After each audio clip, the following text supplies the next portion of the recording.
like an obstacle course every day, that route into this chair. Okay.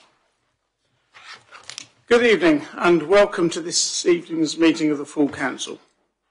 Councillors and officers who are joining us remotely are reminded to put their mobile phone or electronic device on silent if they have one near them, and those present in the room should face forward, speak directly into their microphones and not place papers or electronic devices between themselves and the microphone. Please would remote participants mute microphones when not speaking, as this will reduce feedback and background noise and save bandwidth to prevent loss of connection. Members of the Council joining us remotely should leave their cameras on. After each agenda item has been presented, I'll invite members present in the room to ask questions first. Those members joining us remotely will then be invited to speak, and they should indicate their wish to do so by using the raise your hand facility. Only those members present in the room will be voting on any recommendations, and I will confirm the result verbally for the benefit of those watching the webcast. Please be aware that there can be a time delay of around 5 seconds whilst a remote participant appears on the screen. Should the meeting go into confidential session, exclusion of press and public exempt information by virtue of Part 1 of Schedule 12A of the Local Government Act 1972, the live stream will be temporarily suspended until the confidential item has been discussed and a notice displayed on the screen. Once discussed, the live stream will be resumed. Each agenda item will be introduced in turn. Which brings me to agenda item 1, to seek approval from the Council to approve and sign the minutes of the Council meeting held on the 31st of December as a correct record. Do I have your approval to sign the minutes of the Council meeting held on the 31st of January as a correct record of the proceedings? So moved. Thank you.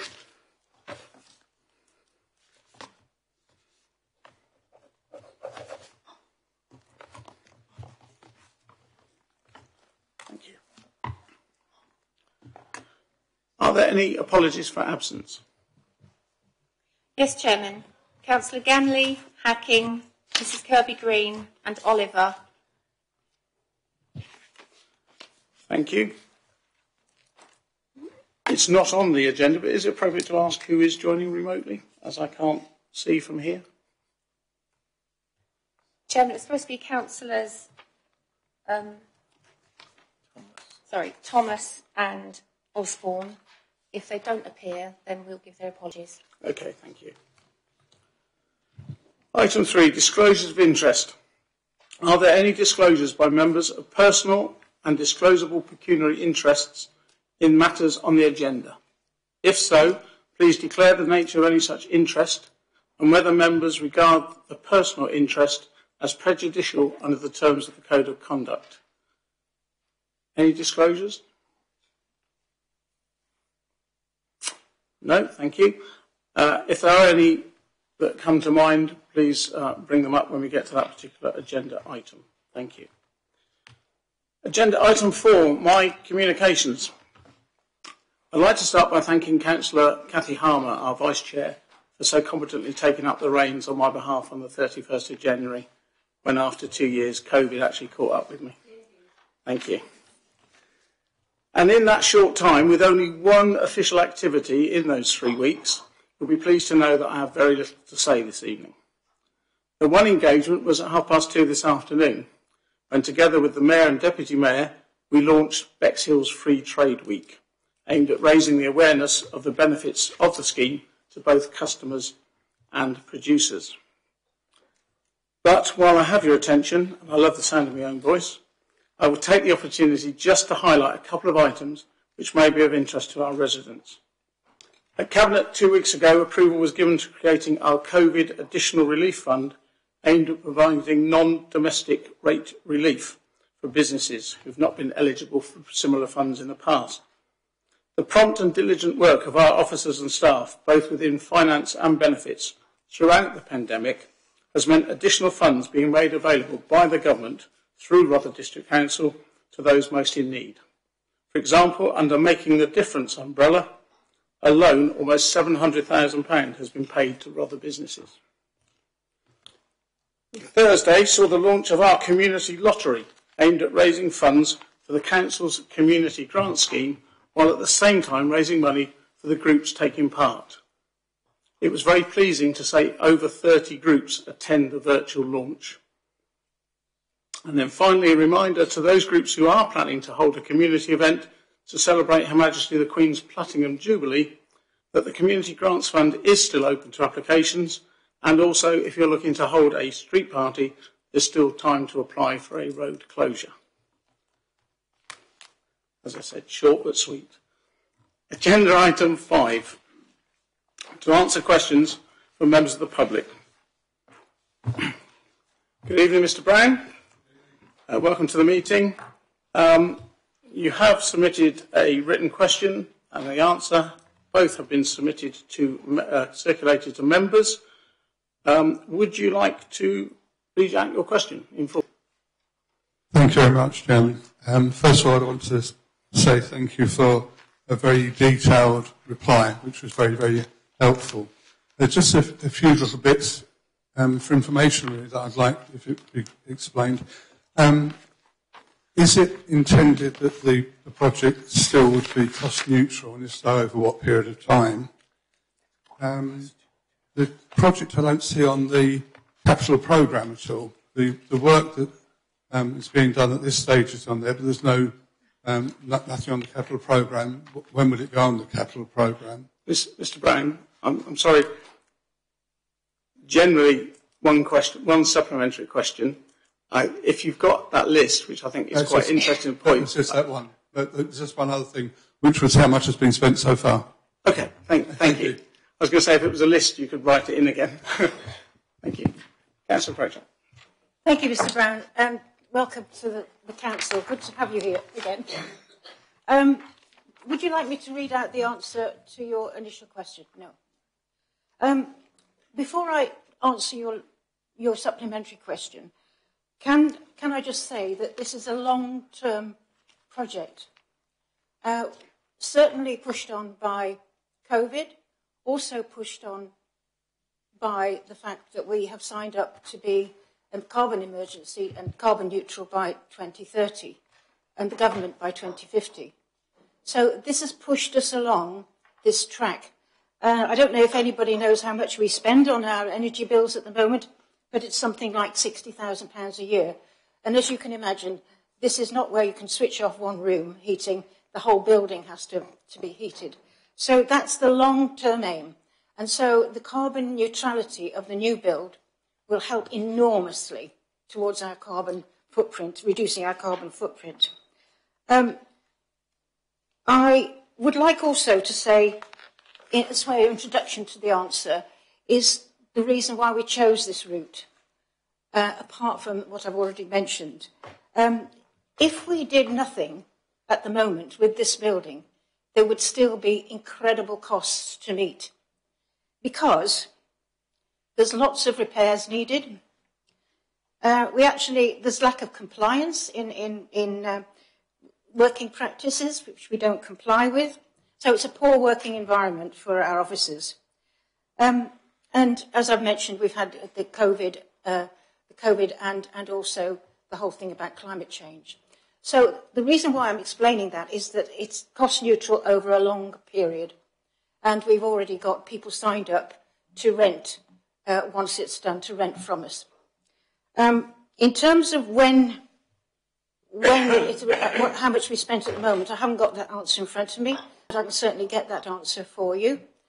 And I think what we've said already is that actually it's in the second phase, as I've said in the answer here, it's the second phase of the development process. But I'm happy to get the specific answer to you at a later stage. Thank you, Mr. Brown. I know I'm shortly giving up the chairmanship, but I would invite more people to come to council and ask questions. There shouldn't be anything to hide, and it makes us give answers to questions. I would welcome more questions. especially when I'm not in the chair. Thank you. Agenda item 6. Oh, sorry, you're free to leave or stay if you want. Okay, thank you. Item 6, to answer questions from members. There were none received as of last week. No, thank you. Item 7, to receive the report of Cabinet on matters for determination by full council at its meeting held on the 7th of February. Councillor Project. Thank you, Chair. And I'd like to move that, with the exception of the minute on the draft revenue budget proposal, that's minutes CB 75, that'll be taken as agenda item 9. So I move that the report of the meeting of the 7th of February 2022 be approved and adopted. Thank you. Thank you. Seconded? I'm happy to second that. Thank you, Councillor Vinehall. Right, I will now call over the reports. As was said, CB 2175 is the subject of agenda item 9. So CB 2176, Capital Strategy 2223 to 2627. Councillor Bird, thank you. And item CB 21/77, development of Beeching Road, Bexhill. No, thank you. Oh, sorry, didn't see a hand. Councillor Barnes, sorry. Councillor Barnes.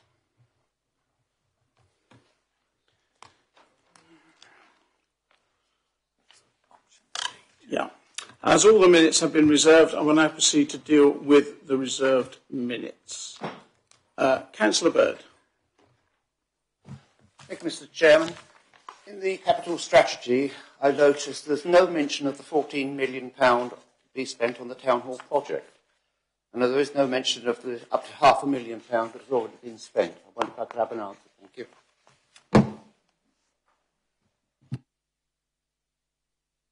So can I just, I heard the 14 million for the town hall development. What was the £500,000 you said? Sorry. Already spent on the project. Already spent, thank you.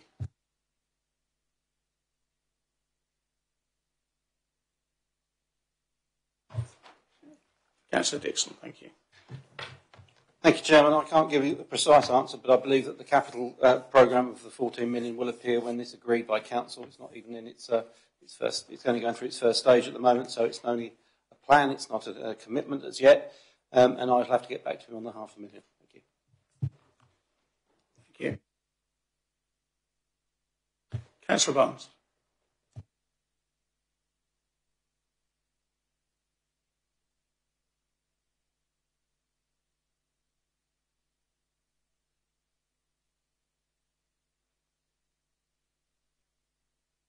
Sorry, one has to go back to the Cabinet agenda to find out what the capital programme looks like.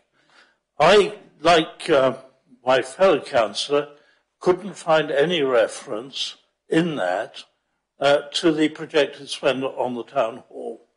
We were told at overview and scrutiny that already a substantial sum has been expanded, has actually been spent on the preparations.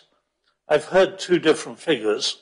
180,000 was mentioned to one of my fellow members, 350 to another. But I see that by the end of the year, we are proposing to have spent 445,000 on preparations for the town hall project. I therefore looked into the capital programme to see where and what the size of some 14 million, I believe, was going to be placed year by year in that capital programme. I couldn't find it. So I'm as puzzled, I think, as my fellow councillor, not to be able to see the detail of the capital programme and its phasing when we've actually taken a decision to spend almost £500,000 in revenue spend to prepare for a project that is supposed to be cost neutral and is absolutely essential, according to Councillor Prochak, for the delivery of our green strategy, and in particular to minimise our carbon expenditure by 2030. I really would like a more detailed answer for Councillor Dixon than we've had already. Thank you, Councillor Barnes. Councillor Dixon, I think, I'm not sure how much detail you can go into more than it's not in the budget yet because it's not been approved by Council yet. I accept perhaps there should be more detail on what's due to be spent. I don't know if Councillor Dixon or in fact Mr. Baden can add any light on that, but yeah, I suspect. Happy to try, Chair. With regards to spend today, as Councillor Proshek said, I don't have that detail to hand, but we can come back to members on that very quickly. The 14 million isn't in the programme yet. It is subject to detailed proposals and affordability to be brought forward before members. So it wouldn't really be right to put it in the programme at this point in time where we haven't got fully costed proposals developed. Thank you, Mr. Baden. Councillor Mooney. Thank you, Chairman. I'm a little bit appalled, actually, at such an event, because normally when you set out your programme, you set out the ins and outs and what is to come out. Now, I thought to myself some hours ago when I was studying this, that maybe the reason it's not in the capital programme is because it's cost neutral. But even then, that wouldn't accept it not being, that we not have the detail of it. Because Council Project says, yes, they have it's ready to let parts of it, etc. But we haven't seen any report, have we? We don't know who we're letting it to even. And what with the situation with regard to businesses in general, is it a business-led? Is it a government department-led, etc.? So you want to know the ins and outs of this income and expenditure. So I'm really shocked at this, because being an accountant myself, if I presented this to, if a client presented this to me, I would say, go away and have something to eat. Because frankly, it's diabolical. Thank you. Thank you, Councillor Mooney. Councillor Pritchett. Thank you. I would be very shocked, if these details had been in this report, because it hasn't been approved yet by full council. So it would be horse before the cart if the details were there. And I was reassuring the council and any members of the public watching that actually we are already working on making it cost neutral. But all those details will come in time, and it will go to scrutiny in the usual way, and full council will decide it. You're right, we do need the details, but it would be shocking to have them at this meeting. Thank you, Councillor Pritchett. Councillor Maynard. Thank you, Chairman, but I do think, in reply to what Councillor Prochek has just said, that it's somewhat surprising that the members of the Cabinet are unaware as to what's been spent in terms of the feasibility work that's already been undertaken. Thank you. Any other comments or questions? No, thank you. It's been moved or seconded, so I'll now put it to the vote. That's specifically on the CB 2176 Capital Strategy 2022-23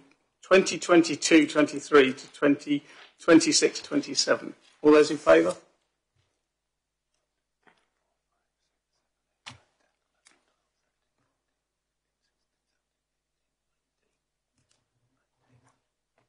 All those against?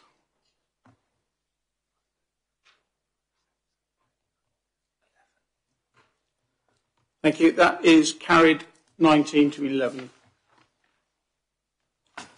So now the other minute that was called over, which was CB 2177, Development at Beeching Road. I'll call on Councillor Barnes. If I just point out, Councillor Barnes, that when this went to Cabinet, this was a confidential matter. If you're going to stray into confidential items, I might have to go into a confidential meeting. Chairman, again, one is in the same problem as we were on the last item. It is extraordinarily difficult. You're asked to approve a draft capital programme, but there's no detail. Now, on this item, again, we're asked to buy a pig in a poke. We're asked to actually include in the capital programme an additional sum of 15 million. We do not know, this is a revenue cost to this council of something of the order of 600,000, which is quite a large sum when our reserves are already falling pretty rapidly. And yet we have seen no business plan, and I'm not sure the Cabinet have, but certainly Overview and Scrutiny have not seen a business plan. We are told you're going to consult with the Property Investment Panel. I'm rather surprised we're adding to a capital programme when the Property Investment Panel appear not to have actually seen this as yet. We have no business plan, therefore. We have no idea of the timing of the finance, the amount of borrowing, what we're paying for that borrowing, and we have no indication of the return we hope to get from it to cover those costs. Frankly, Chairman, one does not want to vote against regeneration projects, but without some detail and some detailed examination, to add 15 million on a blank cheque to the capital budget is not something I can support. Thank you, Councillor Barnes. Councillor Dixon. Thank you, Chairman. It's a shame that Councillor Barnes wasn't at the Cabinet meeting because a lot of more figures were given. This is a confidential item. We can't go into the details. We do know how much we're going to get back, though we have 3 options put to Cabinet. Either of those options are acceptable.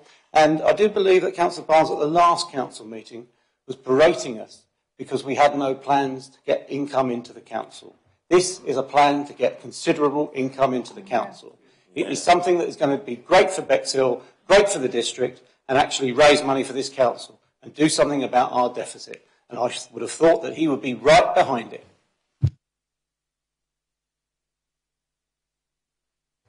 Any other questions, comments? No, thank you. As that's been already moved and seconded, I shall put that to the vote. All those in favour?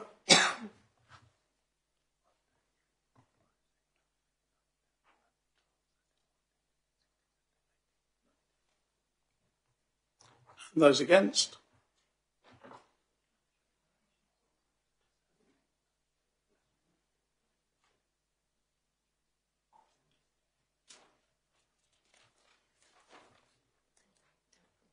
Or do you want against again?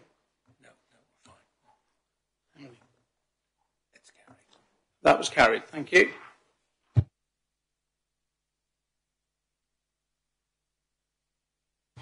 Agenda item 8.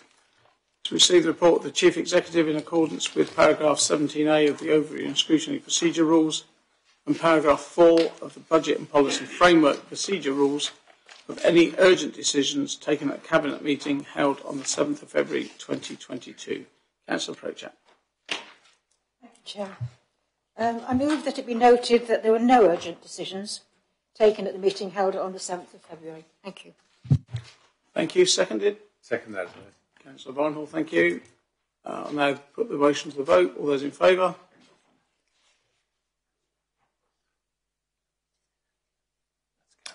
That's carried. Thank you.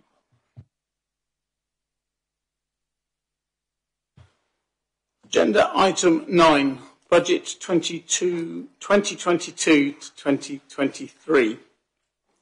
To consider and, if thought fit, to pass a resolution in the terms set out in the report. In accordance with the Council Procedure Rule 17.5b, a vote by roll call will be taken when setting the Council's budget. Councillor Prochat. Thank you again, Chair. This is where I move that you can speak as many times as you like and as long as you like. And this is Council Procedure Rules 14.4 and item 14.5 be waived for discussion of this item. Thank you.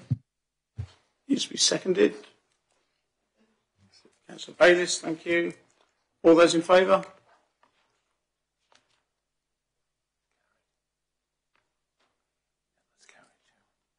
Carried.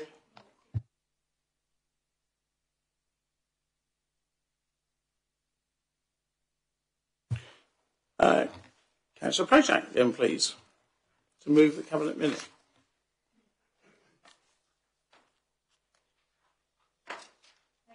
Thank you, Chair. I move that Cabinet Minute CB 21/75 from the meeting held on the 7th of February, together with the resolution set out within the report, be approved and adopted. Thank you. Thank you. Second that. Thank you. Second. Councillor Vine Hall.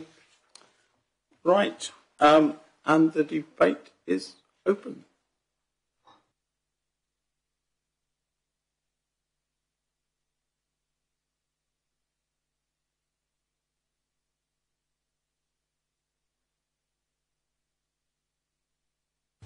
Any comments from any members? Councillor Barnes. Yes. Sorry, microphone, Councillor. I was rather expecting that somebody would introduce the budget to us. It's rather odd to actually face a number of resolutions with no explanation of how they were reached. However, be that as it may, I should like to move an amendment which is to add words, or in fact to add a requirement. And I have given a copy of the wording to you, which is to require the Cabinet, in view of the rapidly deteriorating financial position of the Council, to report before the end of the financial year 2021-22 on a detailed plan to achieve savings of not less than 1.75 million in 2022-23, together with a clear indication of how they intend to increase property investment income by at least 0.75 million. I beg to move. And seconded. Sorry. Second. Thank you, Jeanette Stevens. Councillor Stevens, sorry.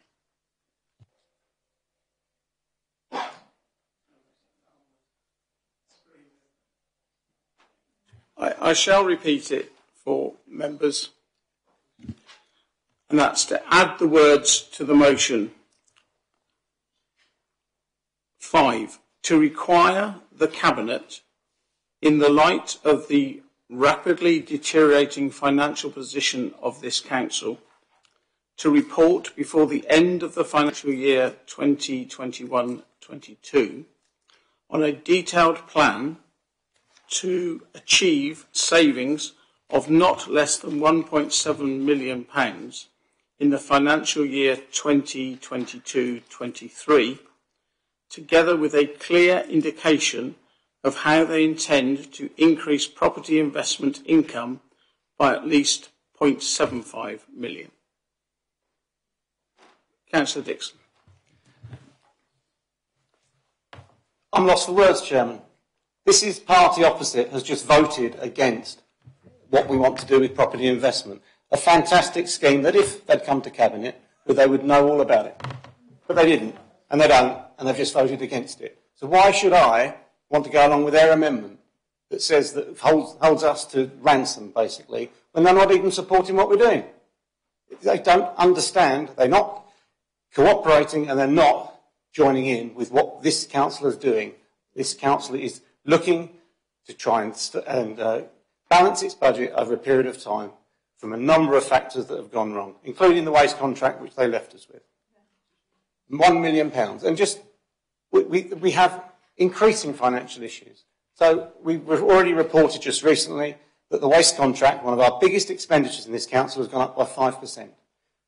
We're voting in a second on council tax increase. Now, we can only increase our council tax by 2%. That's why the Conservative government has told us that. So how do those two things square off? Your costs go up by 5% and you can only raise 2%. So we've got even more of a problem. So I would ask Councillor Barnes to withdraw his amendment and actually support what we're trying to do, and that is get more investment and more property investment, which he has just voted against. Thank you, Councillor Dixon. Any other? Councillor Pritchard. Thank you, Chair. I just wanted to remind members opposite of the council that we inherited. And it was very clear, very, very clear in the budget presentations that we had that actually if the council carried on the way previous council was going, we would have actually been broke and no reserves left. That was after a few years. And also the peer review that the last administration had actually criticised the previous administration for being so risk averse in raising funds to help this council's budgetary position. So they had no plans for raising revenue through investment. And so I'm just really surprised that now you're criticising the fact that we have got a plan in place to actually increase our reserves and make sure our budget is balanced.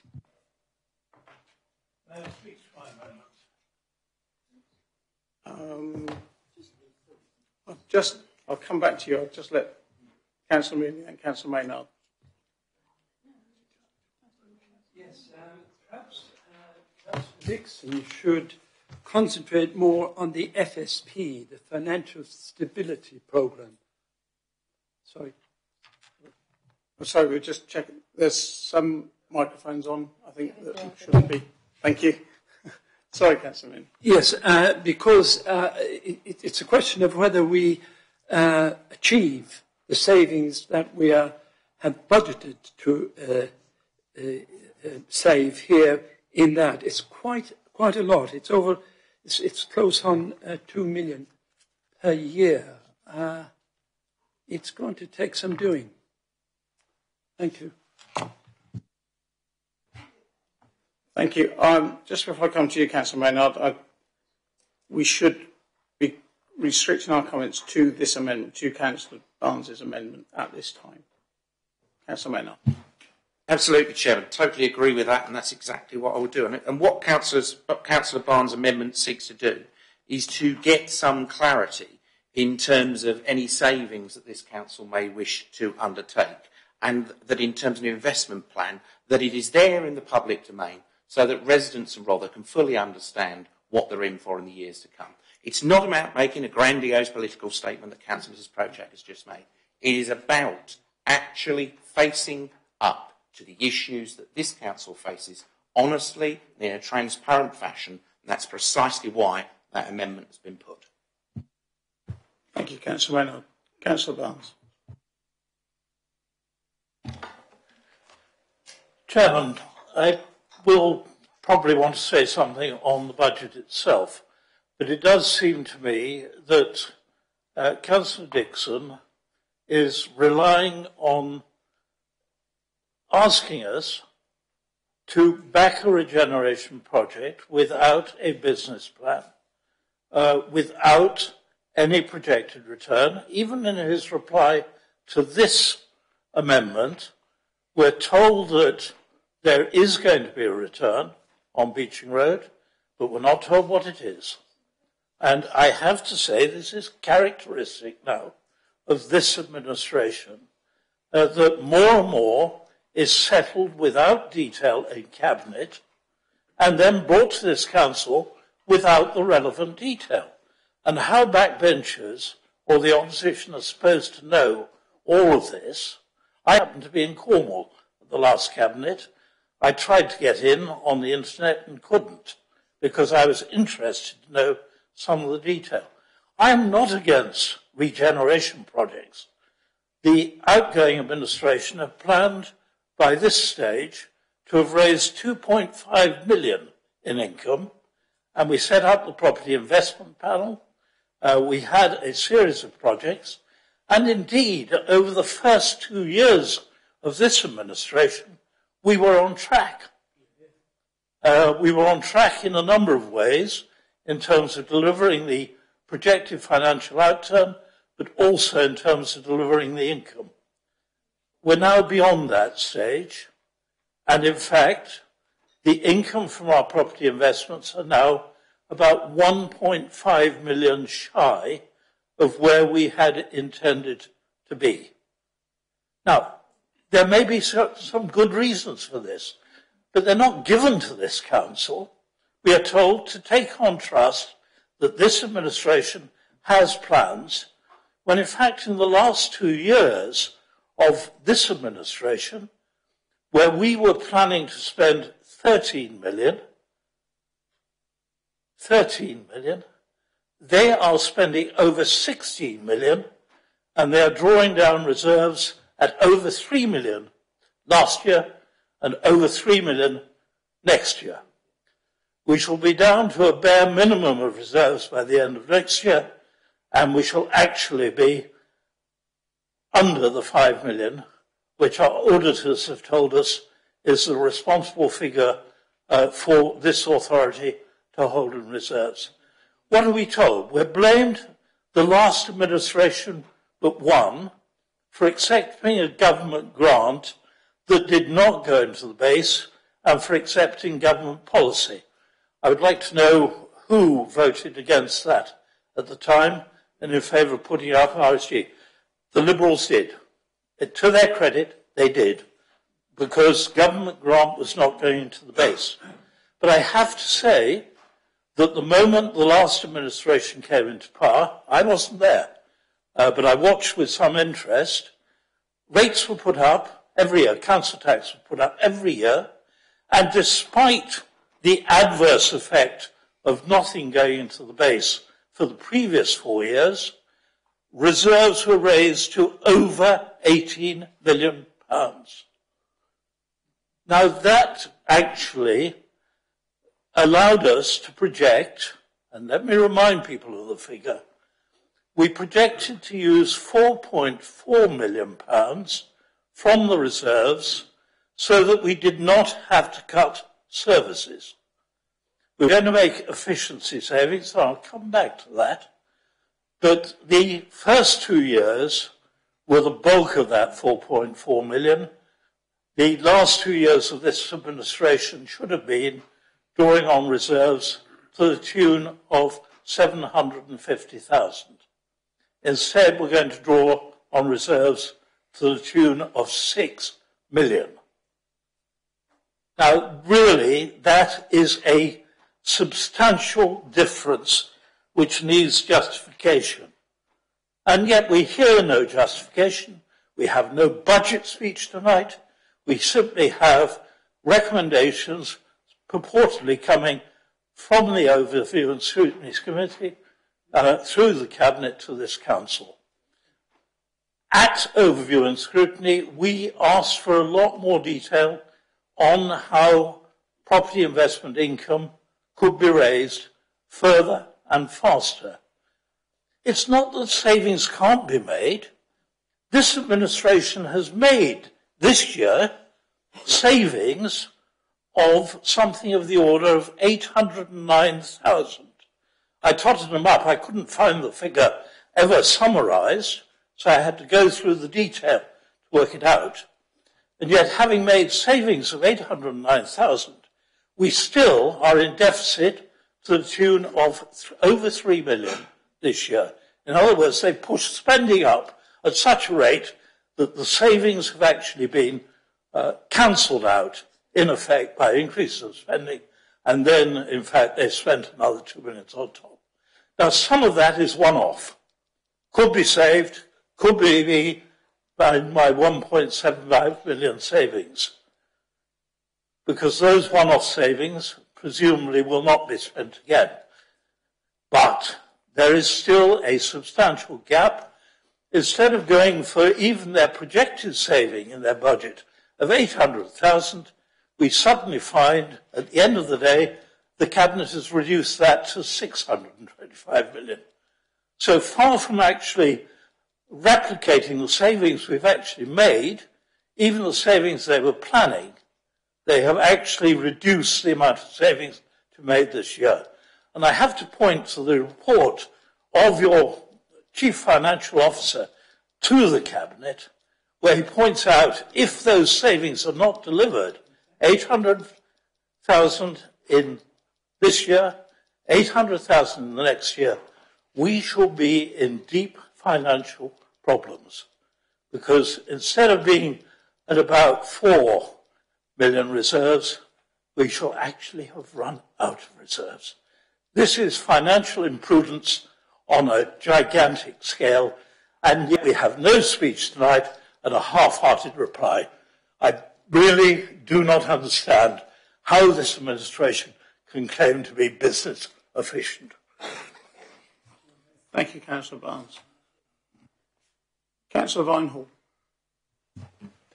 I don't know where to start, really. Thanks, John. There's a lot to get into there. Where to start? Reserves.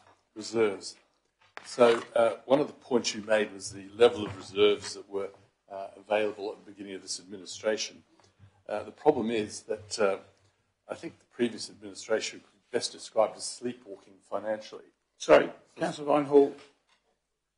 Sorry, we're talking specifically on the amendment proposed. For 5 years. Yeah, so for 5 years there was no increase. Chairman, point of order. Councillor Vinehall doesn't seem to be talking to the amendment. I think I am speaking to the amendment. So for 5 years... the amendment relates specifically to the question about the savings of 1.75 million and a plan to increase investment income. I think most of what Councillor Barnes was off the mark. I accept a lot of Councillor Barnes. I think most of it was off the mark, and I think he was there for a lot longer than he was. I will give you leeway to reply some of that, but bear in mind, please, the amendment. I think have the opportunity to reply to what has been said, whether it be on or off the amendment, because what he said was so far off the amendment, it needs a response. Chairman, point of order, to get a response when we talk to the budget. This is about talking to the amendment. Yes, although Councillor Barnes did go quite a way off the amendment. He did. Talking about so let's talk about a few things. So I will give Councillor Vinehall some leeway. Thank you. Property investment panel and investments. Have you not noticed what's happened in the last 2 years to the property market? We can only buy things that become available to buy that have a return. I believe that everything that has been available has been looked at. You can't actually look at something that doesn't exist. So a property investment panel is a good strategy, but only when there are properties to invest in. I think you got the low fruit. Yeah? In terms of what was left, if any of the members of the opposition had actually attended the presentations done by the then financial manager, Robin Venard, the last page basically said, if something doesn't change, and this is what was inherited, then this council would be bankrupt in so many years. Had the council followed the strategy for the leisure centre, we would now have £6.5 million less in reserves. Yet you persist in trying to push that strategy forward, and that would cause us to go into the financial administration that is so threatened. The Rother 2020 strategy failed, simply as that. Bad financial management is not putting up your council tax, which is what happened for 5 years. You don't use one-off grants to fund revenue, and that's basically what the strategy was by the Conservative group over a number of years. And not putting up council tax as a political leverage was just setting yourselves up for financial failure. It's just as simple as that. So that takes us to where we are. It is the job of this administration to try and put those things back on track, which we have done very successfully. And there is absolutely no need to move forward on this amendment because this administration is already facing all of those challenges in the best way possible, in every possible way. And if you'd have turned up at most of the cabinet meetings, you would know that. I think there seems to be this sort of pretense that people didn't hear things at the cabinet meetings that were there. And if you couldn't attend them because you're somewhere else, that's just bad luck. Yeah? Thank you. Thank you, Councillor Vinehall. Councillor Field. Thank you. Can we try? I'm going to try and bring it back to Councillor Barnes's amendment. Thank you, Chair. I am going to try to talk to the amendment, but I have to say I find it very difficult because there is very little detail in the amendment to talk to or to argue with. I have spent many years on the County Council, many of those in opposition. And those members here who have been county councillors, or still are, will know that the opposition group is consistently berated for submitting amendments not in advance, at the very last minute, and for not having detail. And this is what we're having here, but in reverse. Now then, I know it's still difficult to attend all cabinet meetings. The papers are in the cabinet detailing the detail which the opposition members here are claiming they haven't had. Cabinet papers, confidential and open, are available to all members. They are stored on ModGov app, and in desperation, if you really don't want to be paperless, you can actually have a paper copy. So just not being able to get to the meeting doesn't mean you can't read or see or understand the papers. I'm disappointed in this because you did vote against the regeneration.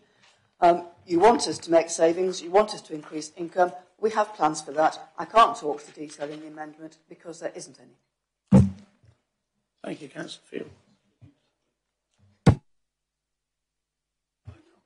Any other comments? Councillors wish to comment on, specifically on Councillor Barnes's amendment?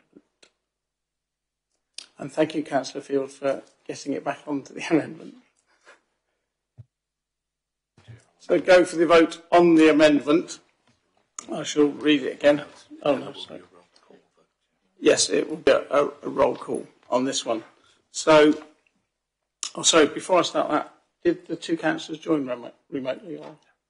No, okay, thank you.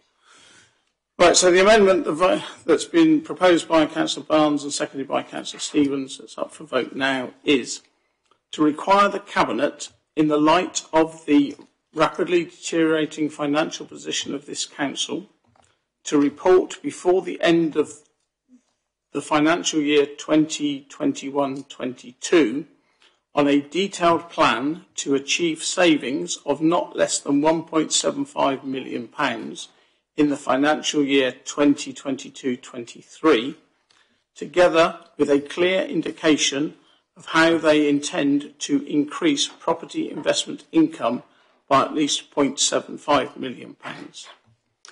All those in favour? Oh, sorry. It's a roll call, sorry. I'm sorry. Mrs. Cooper. Thank you, Mrs. Cooper. Thank you. I'm going to call your names out one at a time. Please answer for, against or abstain. Councillor John Barnes. For. Councillor Mary Barnes. Councillor Bayliss. Against. Councillor Bird. For. Councillor Brewerton. Councillor Brown. Councillor Byrne. Against. Councillor Carroll. For. Councillor Clark. Councillor Coleman. Against. Councillor Mrs. Cook. Against. Councillor Courtell. Against. Councillor Curtis. For. Councillor Dixon. Against. Councillor Drayson. Against. Councillor Mrs. Earl Williams. Councillor Errington. Councillor Field. Councillor Gray. Councillor Harmer. Councillor Girwan. Councillor Johnson. Councillor Langlands. Councillor Madeley. Councillor Maynard. Councillor Mear. Councillor Mooney. Councillor Norton. Councillor Proshak. Against. Councillor Stevens. Councillor Timpey. Councillor Vinehall. Thank you, members. Thank you. The amendment is lost.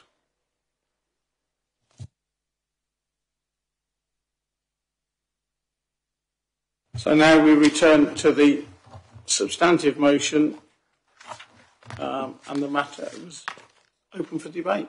Councillor Barnes. Chairman, I've just turned up the Cabinet papers. I looked for the kind of detail that I was asking for. There's no detail on how the savings are to be achieved. There's no detail at all on how the property investment income is going to materialise or change. Again and again, we are told that somehow there has been discussion on this. There has been no discussion on this. Overview and scrutiny do not have the detail of how the savings are going to be made. We press hard on the property investment front. We have no figures there. Let me give a specific example of where this administration has failed. We voted to buy, and we voted a capital budget to buy houses because we knew that the homeless budget tends to get out of control. We tend to find that we have to put people into bed and breakfast accommodation, and to help them, we were going to buy houses, and we did buy some houses, but roughly half that budget remains unspent at a time when house prices are actually going up.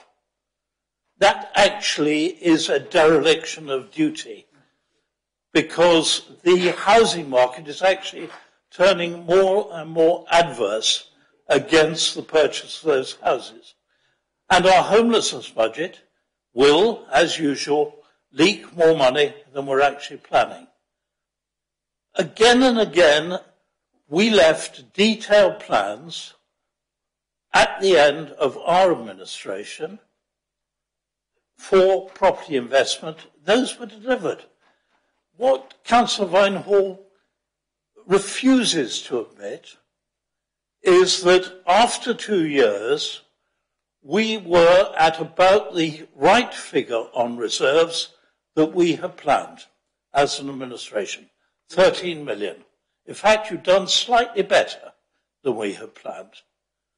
And between the end of the second year of the administration, where 13 million was actually in reserve, and we had planned to be no worse than 11 million in reserves at the end of this term of office, you will be at just over between 5 and 6. At best, if your savings programs, which you will refuse to detail for anybody, are actually delivered. I had to tease out the fact you'd made savings this year, because you're not boasting about them. I really do think that this is not a transparent administration. It boasts that it's transparent, and it doesn't give the figures on which people can actually judge how they're performing, and they are performing extremely badly. Yeah. Thank you, Councillor Barnes. Councillor Coulter. Thank you, Chair.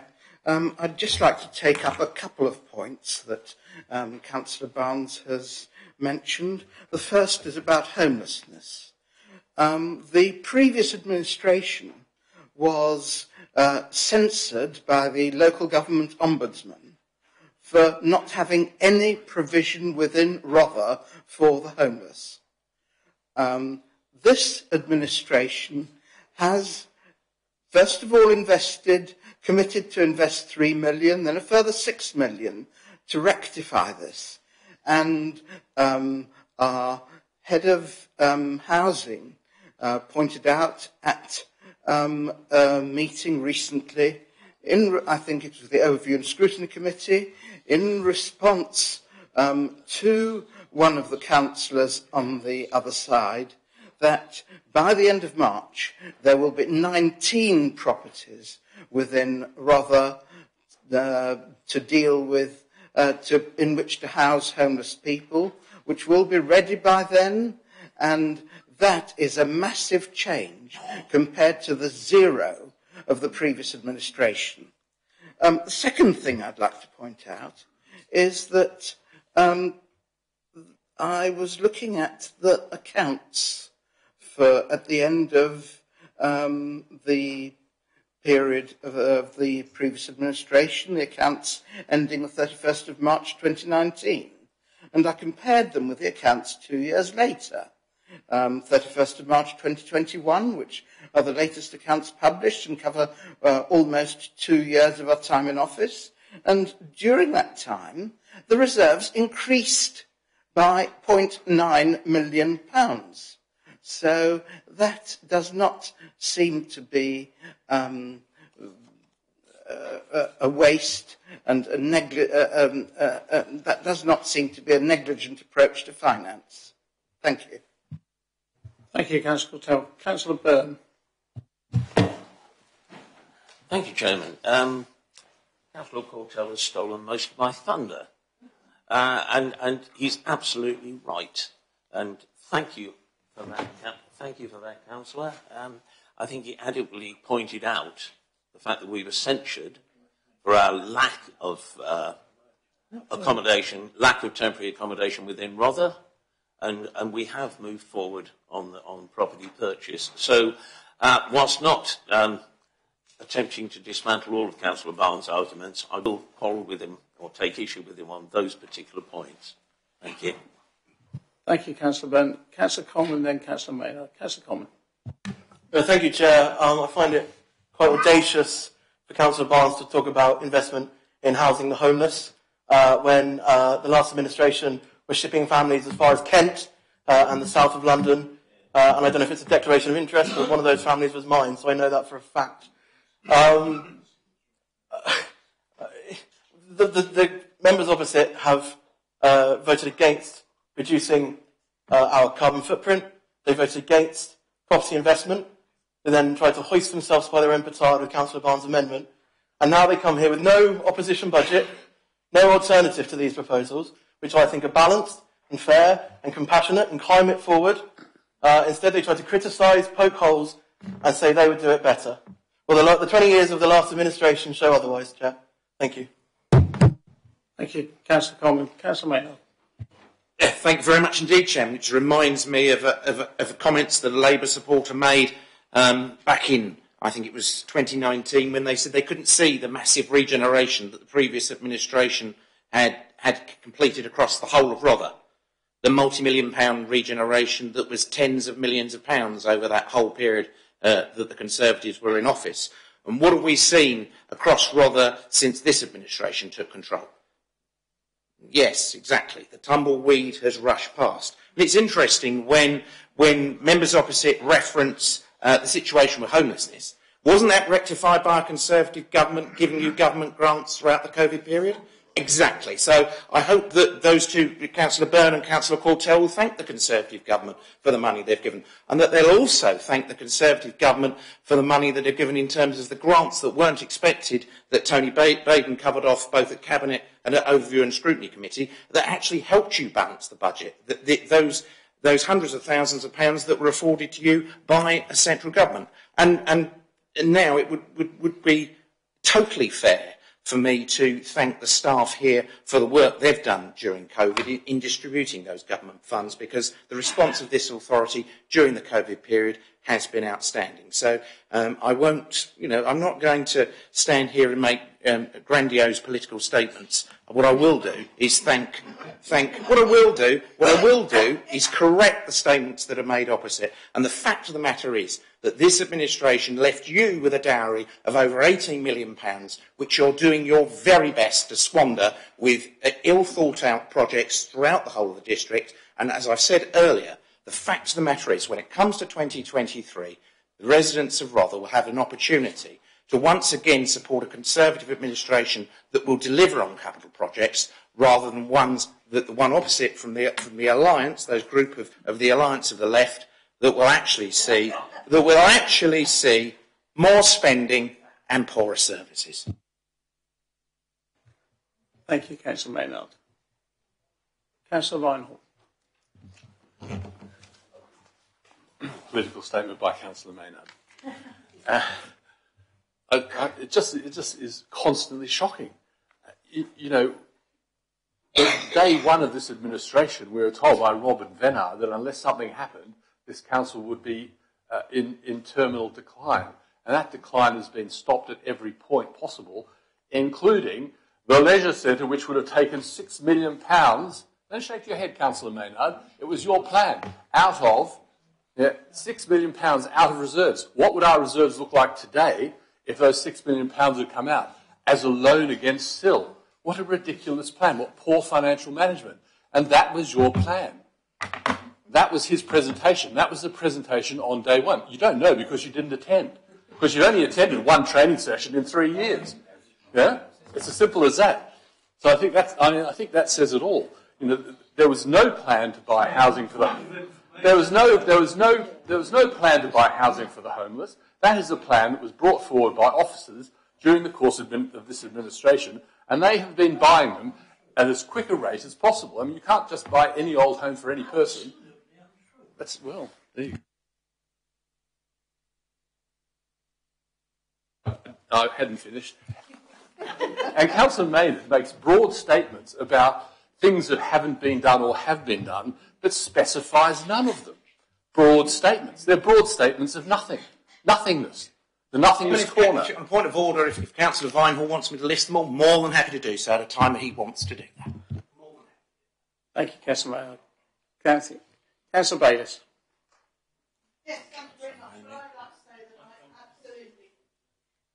I absolutely support this budget that's been put forward this evening, and I really find the opportunity that the leader of the Conservative group's taken to really make political statements that veer away from the truth. For me, this budget represents a budget for all. It talks about our savings through the temporary housing. I mean, that was one of the most shameful episodes from the last administration, when the Ombudsman actually awarded a resident compensation of the way they have been treated. And if anybody came forward and were homeless, they were literally shipped out to places like Chatham. And I've got all the information and the details about the costs of that, which was astronomical. The Property Investment Panel has done a lot of work. We've looked at various different properties to invest that will obviously provide a return and a reduction in council tax. And we've done, I think, a really good job on that. But we have to be mindful of the pitfalls that we've seen in other councils that have, been very speculative and got themselves into all sorts of trouble. So I think we've taken sensible decisions through the Property Investment Panel, of which we have a member from the opposition, and I don't think there was any occasion where the councillor voted against that. The big takeaways from this is that the waste contract has meant that we've got a budget increase of over £1 million on what we inherited, and that is really, really significant. And I know that we will be, making some serious decisions about devolution of services, about how we will, make savings over the next 2 or 3 years.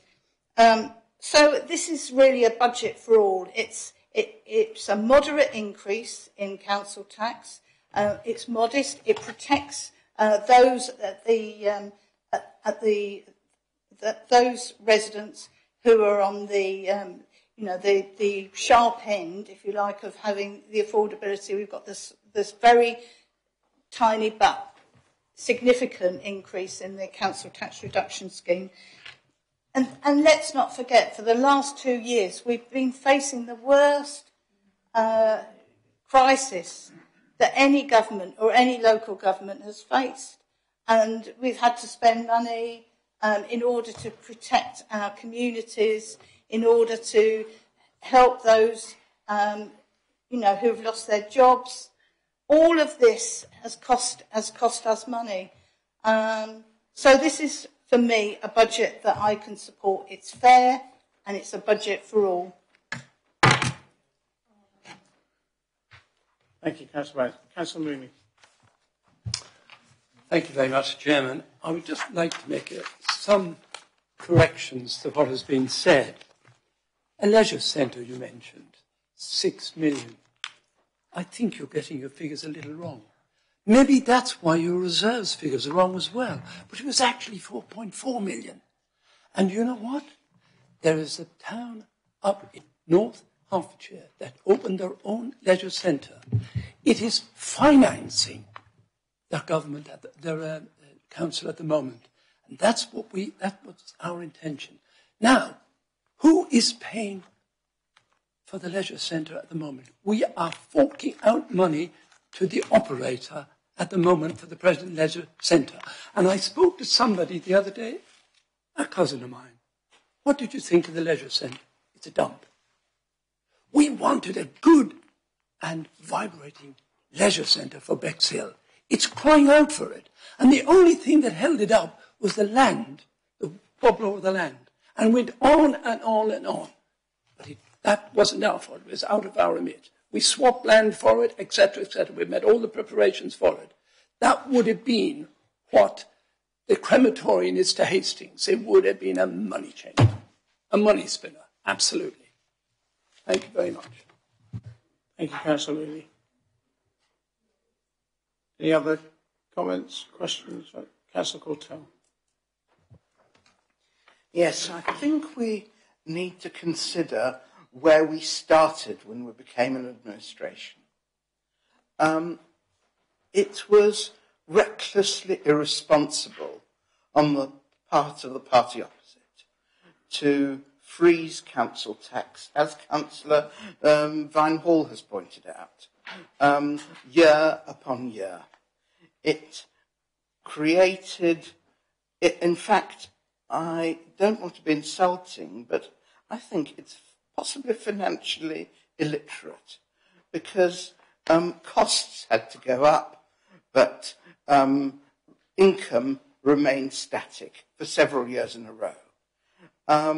It depleted, it had the effect of reducing the current reserves by £6.5 million compared to where we would have been had the maximum allowable increase without a referendum taken place year on year.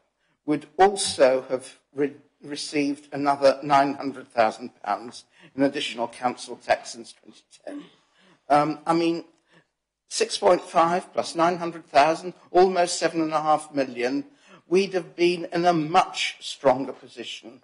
We wouldn't have been worried about... Point of order, Chairman. I believe, you may wish to ask Mr Bain, but I believe the figure is 700,000, not 6.5 million.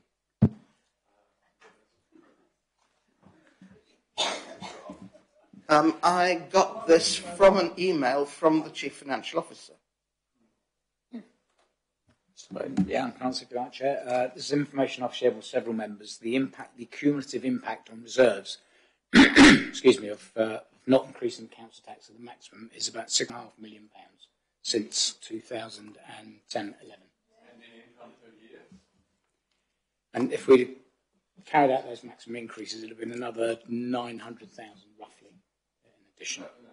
Thank you, Mr. Lake. Thank you very much. Courtell, carry on. Thank you very much for confirming my figures and the error of the Leader of the Opposition. I think it was a massive own goal. Please, Councillor Courtell speaking. Please. I think it was a massive own goal by the previous administration not to have increased council tax year on year. And they are knocking us for taking £3 million out of reserves this year. Well, in their last budget, in February 2019, they were taking £3.1 million out of reserves. If they had, and Councillor Maynard is agreeing with me on this occasion, they were taking £3.1 million out of reserves in the year 1920 if they had remained in office. So, in fact, I remember leaning over to Councillor Byrne on the visitors' seats at the time and saying, this is an election budget. Their reserves are going down year on year over the 5-year horizon of the medium-term financial plan. We are going to turn this round in years 4 and 5. with a credible financial strategy. We can restore confidence in our residents that their money will be used wisely in years to come. Thank you, Councillor Cattell. I've got Councillor Dixon waiting to speak and also Councillor Maynard. I don't know if you want to wait and wind it up or come before Councillor Maynard, Councillor Dixon. Okay, Councillor Maynard. Very much indeed, Chairman. It just helps, I think, to clarify the issue. And that issue is that it's all very well for Councillor hindsight across the way, but I make no apologies whatsoever for holding council tax when indeed we were going through that period of austerity. The fact of the matter remains that if we did not take the government, as it was called at the time, the Pickles Pound, we would have been giving up significant government grant. And at the time, and it's always useful, I think, to remind members opposite, at the time, that was supported by Liberal Democrats. It was supported by Liberal Democrats because it was Liberal Democrats that were in that national government. So it's quite incorrect for members opposite not to say that they didn't support that. It's very clear that at the time, as indeed people find themselves now, that we make no apologies for being the party of low tax. Because the simple fact, as can be seen in the bigger situation we have today, with energy prices rising, with the price of petrol rising, with the responsibilities that people have in bringing up their families, council tax is a large part of people's budget. Council tax was a large part of people's budget back in 2010. Council tax was a large part of people's budget in 2011, 2012, and so on. And the fact of the matter remains that despite that austerity, that this authority still managed to put away significant reserves year on year. And it is a fact that we were able to put away in excess of £18 million by May 2019. That is a fact. Just compare that fact with neighbouring authorities. Just compare that, for example, and it's interesting, Councillor Cattell shakes his head, but the fact of the matter remains, just compare that with Hastings, for example, that are teetering on collapse today, because they didn't put the money away for a rainy day. I see nowhere here that you're actually doing exactly what we did, which is putting that money away for a rainy day. Because the fact of the matter is that for a council to survive and flourish, you need to provide adequate reserves. And you've already been told that if you continue on the spending trajectory that you are continuing on, that the reserves are in danger of falling below the national minimum level. That is a fact, Chair. Thank you, Councillor Maynard. Councillor Field. Thank you, Chair. I wasn't going to speak, but I will, because I fear my colleague on my left is far too polite to say what I think I would like to say, which is that these Liberal Democrats in this chamber who were there when the Pickles Pound was on offer, regardless of what the Liberal Democrats were doing nationally, voted against it, because we could see the cumulative effect it would have on the whole in the budget. And you shake your head, you were there, I was there, you voted for, we voted against. And actually, the Conservative administration at the County Council even eventually realised the Pickles Pound is very damaging to the long-term budget and stopped accepting it. So I think we just need to be a bit honest here. It isn't hindsight, it is the truth. What we said would happen if we did keep accepting this money from government would end up with a large hole in the budget. And it has. Thank you, Councillor Field. Councillor Councillor Mooney.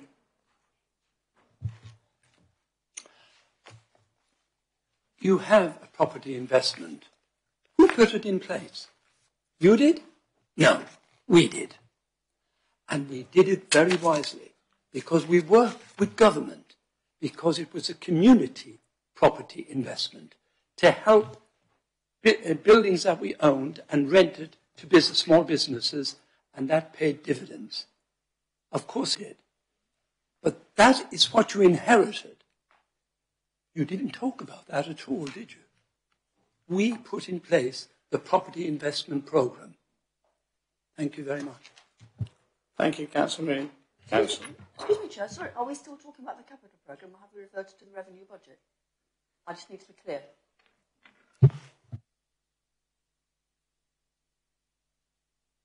we're talking about the annual budget. But Councillor Dixon. Thank you, Chairman. And for Councillor Mooney's information, we've carried on with the property investment, bought several properties. But the one thing that hasn't been, well, Councillor Maynard did mention it, and that's COVID. I think very convenient. Councillor Barnes very conveniently forgets the last 18 months to 2 years of what we've gone through in this council. And he wonders why we've slipped back from the position we were 2 years ago to what we are now. Well, look outside and see what's happened. COVID has hit. We've had at least 18 months of stagnation in the council. We've been unable to save money. Officers have been dealing with pandemic response. We've been dealing with pandemic response. We've had officers adapting to work from home. We've had difficulties in the planning department, but we've had to sort out that you left us. A very brave person would be buying business property in the middle of a pandemic when those businesses are closed. That was never going to happen during the pandemic. We're now coming back on track. Things are coming, as you would have seen from the Cabinet papers, things are coming back on track that we were going to be buying. And just one point before I commend this budget is that I'll go back to the thing that I left. Councillor Maynard mentioned. He mentioned he left us a dowry. He did leave us a dowry. He left us a dowry of a new waste service that cost £1 million per year, every year, more than it was budgeted for. Thank you, Councillor Dixon. Councillor Mooney, go on then. You forget, Councillor Dixon, that the 1 million occurred because we did it so well with the previous contractor. We actually got it so cheap that it was 1 million savings. That's a fact. I think you find, Mr. Chairman, that you actually got what you paid for in that contract. Rubbish. Yeah, I don't think we'll reinvestigate the waste contracts. Thank you. Councillor Barnes.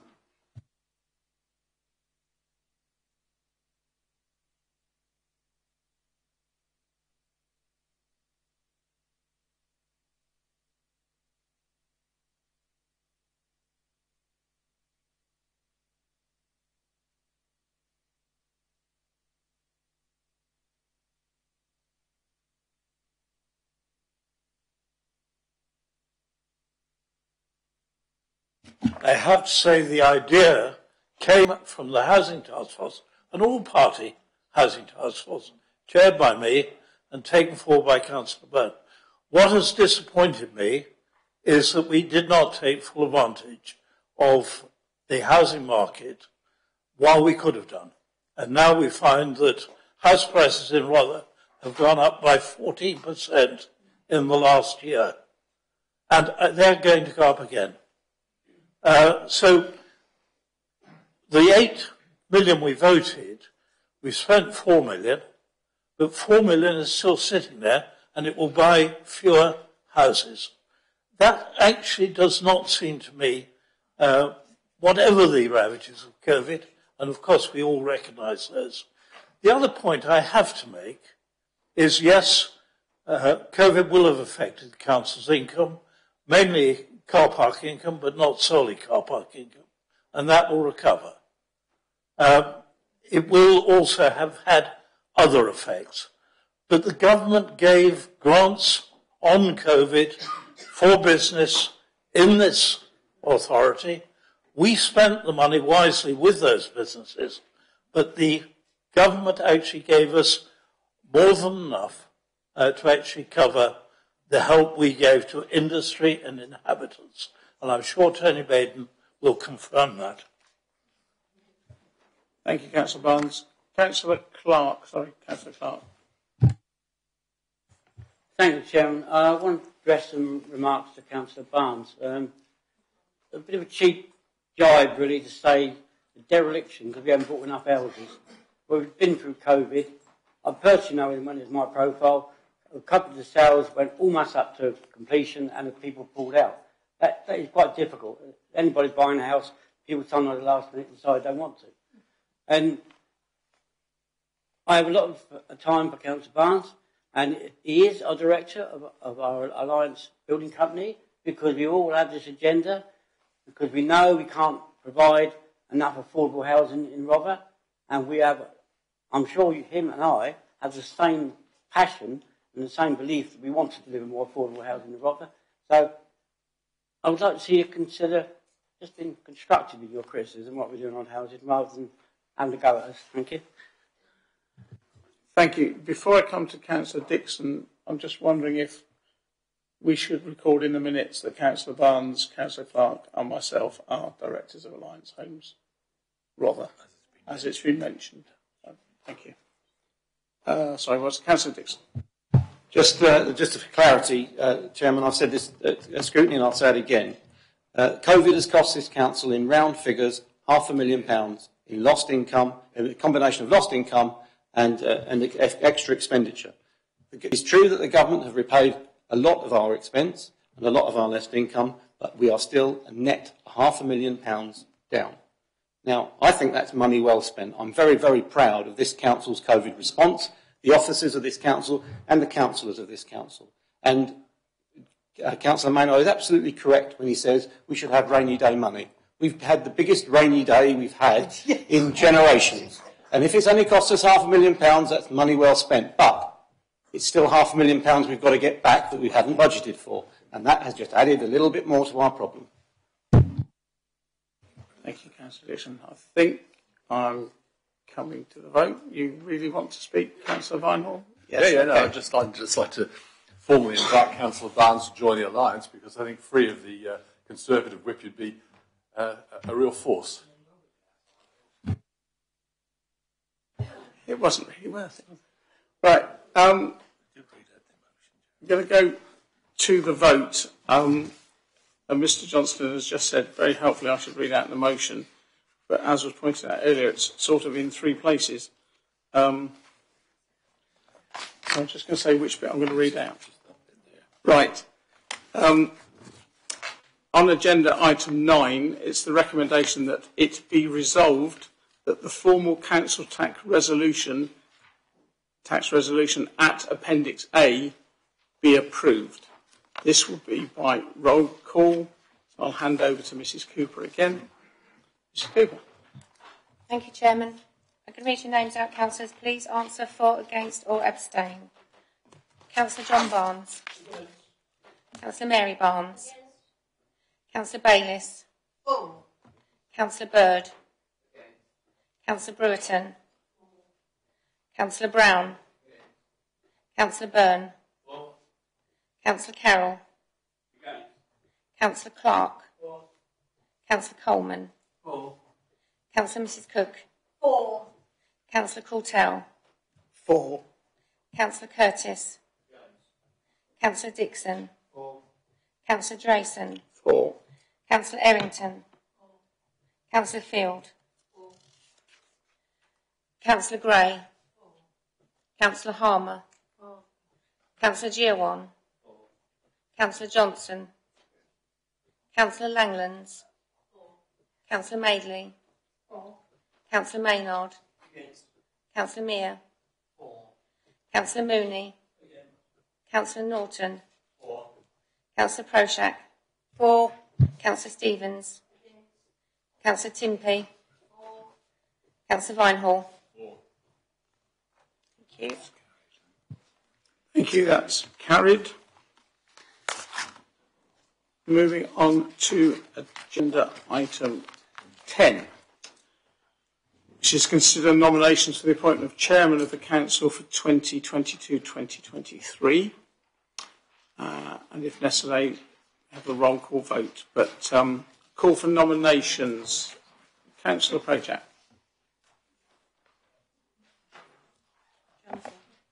Oh, sorry, no. Councillor Vinehall. Yes, I'd like to nominate Councillor Cathy Harmer for Chairman. Thank you. Seconded? Councillor Courtell. Thank you. Any other nominations for Chairman for the Council 2022-2023? No? In that case, Chairman of the Council, sorry, replaced there. Well, looks like you've got the job then. No, that will go through to the next meeting. That's Councillor Harmer has been nominated as Chairman of the Council. And now the Vice Chairman of the Council to consider nominations for the appointment of Vice Chairman of the Council for 2022-23. Councillor Gray. I would like to nominate Councillor Andrew Mayer. Thank you. I would like to second, please. Seconded by Councillor Harmer. Thank you.